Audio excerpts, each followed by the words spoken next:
Olá pessoal, como vocês estão? Então nesse vídeo eu vou fazer um parâmetro dos últimos acontecimentos que o senhor Marco Aurélio Mello, Vossa Excelência do Supremo Tribunal Federal, quis fazer uma manobrinha para ajudar Lula e mais quase 170 mil presos que poderiam ganhar as ruas agora, já que a questão da prisão em segunda instância vai ficar para o dia 10 de abril. O senhor Dias Toffoli, o presidente supremo, derrubou a liminar. Não sabemos qual a intenção dela, porque mas o Dias Toffoli agora é da direita, que agora está do nosso lado. Não pensem assim, cara. Vamos ter que pensar qual que é a intenção. Tudo tem uma grande intenção por trás. Talvez porque ele viu que não era o melhor momento, mesmo se ele quisesse Lula solto, mas ele pensou bem nas possibilidades. Ele não é nenhum tolo, ele não chegou lá à toa. Temos que entender que Dias Toffoli não é nenhuma pessoa incapaz, ele pensa na frente, então ele sabe que suas ações devem ser bem pensadas, ao contrário de Marco Aurélio Mello. E é bastante interessante que Marco Aurélio Mello tomou essa decisão monocraticamente, sem supostamente comunicar nenhum dos seus pares, mas não sabemos qual que é a intenção.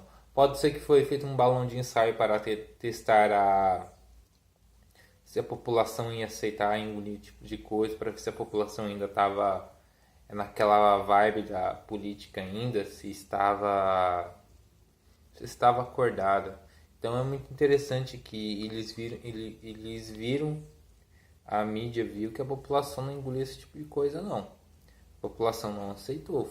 Muitas pessoas foram às ruas, inclusive lá em Brasília, protestar. Eu lembro que eu vi uma parte vendo o plantão da Globo, né?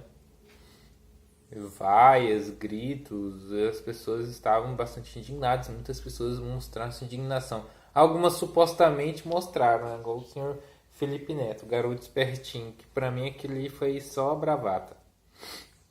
Só bravata, o cara acha ruim, mas ia votar na Haddad, que ia fazer a mesma coisa.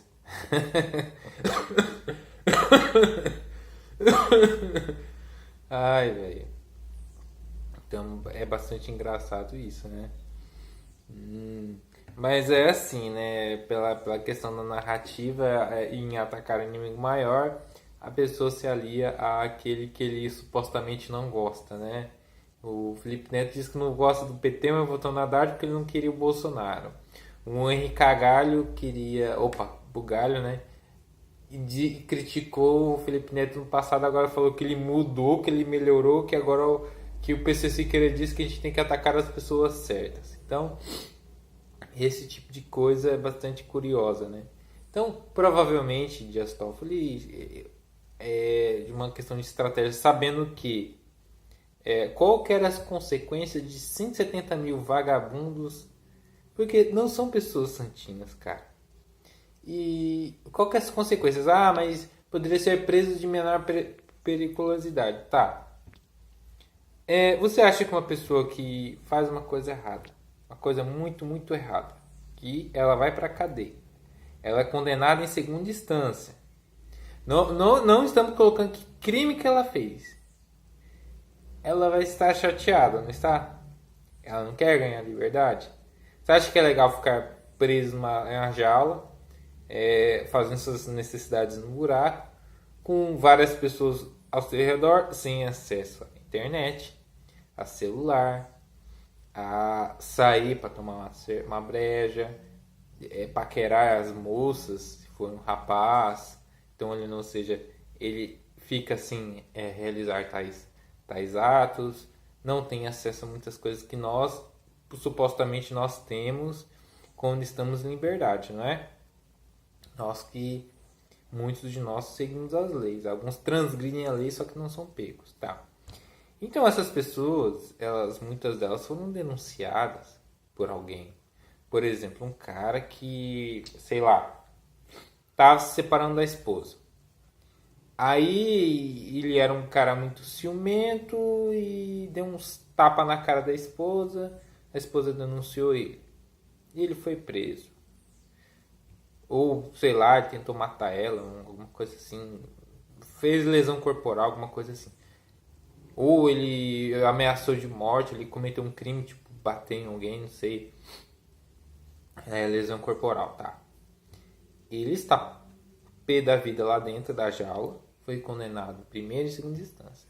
Se ele for liberado, supostamente que é um caso tipo, que não se extingue nenhuma possibilidade de todo recurso, ele pode ser solto.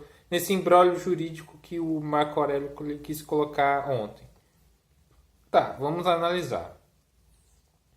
Vamos assistir o homem com suas emoções à flor da pele, falar, agora vocês vão ver, o cara, fulano de tal, fulano, esse ciclano me colocar na cadeia. Ele pode ter cometido um crime grave que colocou ele na cadeia, mas por vingança, pela possibilidade de ele estar com raiva porque ele ficou preso, ele pode se vingar das pessoas que o colocaram na cadeia indiretamente. Ele acha que são as culpadas por ele estar pagando isso. Porque pessoas que cometem crimes, a maioria assim, pensa, nunca minha culpa. A culpa sempre é dos outros. Eu sou sempre a vítima. Sempre acontece isso. Você pode perceber que algumas pessoas que têm a mente doentia, aquela mente, não estou falando de pessoas psicopatas, louco, estou falando de pessoas, sabe, com a mais baixa capacidade de empatia. São pessoas desprovidas de moral, de inteligência emocional. Sabe aquelas pessoas que realmente transgridem as leis assim? É aquele cara que enche a cara, pega o carro e bate o carro bêbado, capota o carro, atropelou alguém, espancou alguém, fez por exemplo, o cara que de raiva fez um vandalismo, aí ele foi preso, alguma coisa assim. Aí esse cara, mas ele fez por algum motivo, aí ele vai lá e se vinga da pessoa. Então, existe muitas possibilidades dessas 170 mil pessoas que poderiam ser liberadas para que o Lula fosse liberado. Então, em plena época de Natal. Então, por exemplo, uma pessoa se vingar, porque muitas dessas pessoas podem se vingar. Olha quantas pessoas ficaram em risco.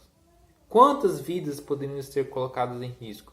Já não somos um país tão perigoso o suficiente. Tem que colocar mais vagabundos na cadeia, nas ruas, pessoas que não se sabe como que são, porque cada cabeça é uma sentença.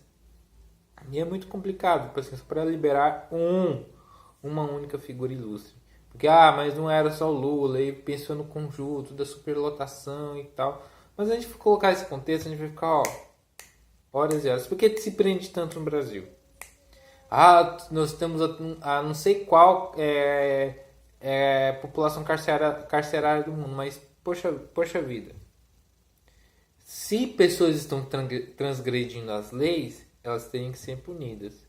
Se muitas pessoas estão transgredindo as leis num país, é porque tem algo errado. Temos que fazer um parâmetro. O que está levando pessoas a cometerem crimes? Que pessoas estão indo para a cadeia? Mas é aquele carinha que foi pego uma porçãozinha de maconha. Foi aquele que, sei lá, roubou um pacote de bolacha, alguma coisa assim. Mas tem que entender que, se vocês pegarem para assistir um dia inteiro, uma tarde, pegar Cidade Alerta Brasil Urgente, o que tem? É um cara que não aceitou o fim do seu relacionamento, matou a sua ex-companheira. Alguns que matam os filhos, atropelam pessoas embriagadas. São pessoas que fazem extorsões, pessoas que fazem maldades mesmo, não só com pessoas, como com animais. São pessoas da mais baixo nível. E são pessoas que você acha. E era um fulano, assim, uma pessoa comum. Não era um louco, um bandido. Não, uma pessoa comum que deu a veneta dela ser louca. Então temos dentro de nós, de muitos, uma personalidade assassina. Então tem que ser trabalhado isso. O que está levando as pessoas a terem esse gatilho de assassino, de tais coisas, de muitos acabam estuprando moças e da forma mais vil possível, pessoas que querem um convívio normal, pessoas que cumprimentam você na rua, fazem atos horrendos. São pessoas que trabalham, estudam. O que está levando pessoas a cometer esses atos? Qual que é a origem do problema? Agora, vocês acham que é a solução soltar essas pessoas, colocar de volta pessoas nesse convívio? Isso que é o problema. Então, Marco Aurélio e o PCdoB. E eu acredito, eu tenho a hipótese que este caso levantado pelos PCdoB com o objetivo de soltar quem? Lula. Não se levando em conta a consequência disso, das duas umas. O endeusamento que o PT e a esquerda tem por Lula é muito grande. Então eles não pensam nas consequências. Para que Lula fosse solto, não importa mais nada. Segundo ponto, eles são realmente sabendo das consequências, sabendo que isso poderia trazer ao Brasil não só o caos, porque, em primeiro lugar, as pessoas não aceitaram. Isso foi fato. Isso foi mostrado em muitos lugares. As pessoas não aceitaram. Segundo ponto, insegurança nas ruas. São pessoas que nem eu já elenquei. Podem cometer outros crimes. Muitas pessoas até que foram pegas por casos de corrupção, que eu esqueci de falar, que poderiam se aproveitar dessa brecha para até fugir do Brasil. Ou seja, pessoas que vão escapar de serem punidas. Terceiro ponto, insegurança jurídica. O índice da Bovespa caiu 300 pontos ontem. Ou seja, piorou nossa economia. Porque o Brasil é um país que não há regras, as regras mudam o tempo todo. É muito complicado investir no Brasil, ou seja, é o Brasil que sempre afugenta as pessoas de investir nele. Então, muitas pessoas pensaram em cancelar investimentos no Brasil por causa disso. Ou seja, pessoas que deixaram de ter empregos, pessoas que podem perder seus empregos, em um país que está lutando, o Brasil está lutando para sair da crise, da maior crise de sua história, criada pelo PT. Então eles não pensam nisso. Então você vê que a esquerda quer vender o caos para buscar a solução. Ele quer o caos para te vender a solução. Então a gente tem que ter mais intervenção estatal, a gente tem que ter mais Estado forte, regulamentações excessivas para supostamente nos proteger de nós mesmos e de pessoas que poderiam nos explorar, porque é errado, porque você tem que ter direito a tudo o Estado tem que te dar tudo, mas se você adquire um direito, alguém tem que ter o dever de te suprir teu direito. Muitas pessoas não pensam nisso. Porque, por exemplo, você tem que ter o dever de, fazer qualquer coisa. Alguém tem que cumprir isso. Se tá na lei, tá no papel, tem que ser cumprido. E aí?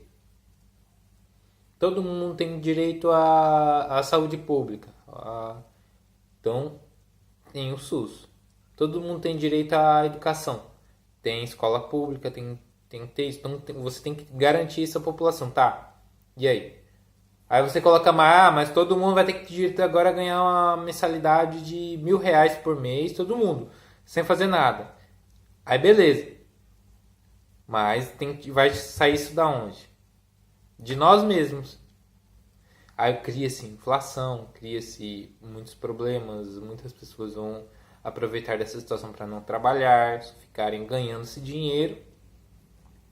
E aí vai ficar caro, um país caro, com inflação alta, e vai ficar um país que pessoas vão ficar dependentes. Então, por exemplo, os R$1.000 de bolsa que nem eu falei, mas dá pro cara fazer um monte de coisinha.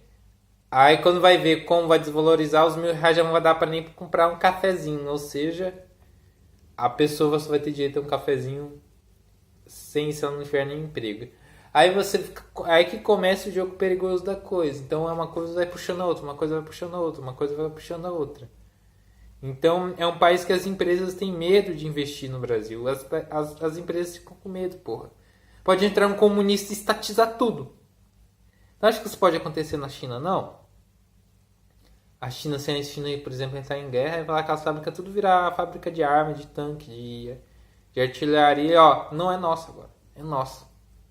É do Estado agora. É da China. Usar tudo aquilo lá para fabricar arma, fabricar míssil, fabricar bomba. Por quê? Da noite pro dia, o governo pode tomar. O governo pode ter uma decisão de tomar a tua casa. Fala, não. de Paraná tem que deixar de existir agora porque tem que preservar a Amazônia. Então todas as cidades tem que ser de toda a região norte tem que ser extintos e imediatamente o povo tem que sair daí e eles vão jogar bomba e tudo para tudo virar floresta de volta. Imagine se, por exemplo, uma pessoa de lá de dentro fazer isso. Falar, e colocar leis, por exemplo, agora todo mundo que fala mal da STF vai ficar 30 anos preso. Ou, por exemplo, agora é pena de morte para quem, sei lá, assediou uma mulher. Não, você condenado à morte. Aí, por exemplo, tem leis que você pode colocar bem assim, você não pode fazer tal ou tal coisa. Aqui tem uma canetada, sei lá.